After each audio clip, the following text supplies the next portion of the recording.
and different.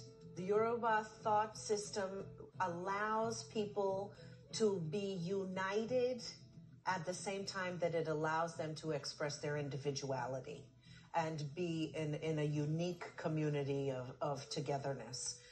Yoruba culture is not only a Nigerian heritage, it's a world heritage because it has a universal, exceptional value. You go to Brazil, you have Yoruba heritage, which is preserved by the government already. You go to Cuba, you have Yoruba heritage. They are even represented in the parliament. The fact that it came in so late, I think, is a major contributor to its survival in Cuba.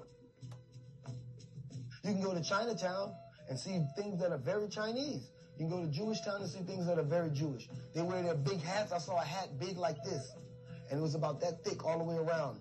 That is what they have. Where is that for black people? Where is that for African people in North America? Where do you go to see things that are very African? You can have the shackles off of your legs and your hands, but if your mind is still shackled, if your spirit is still shackled, then how far can you go? One of the things that I did is try to connect.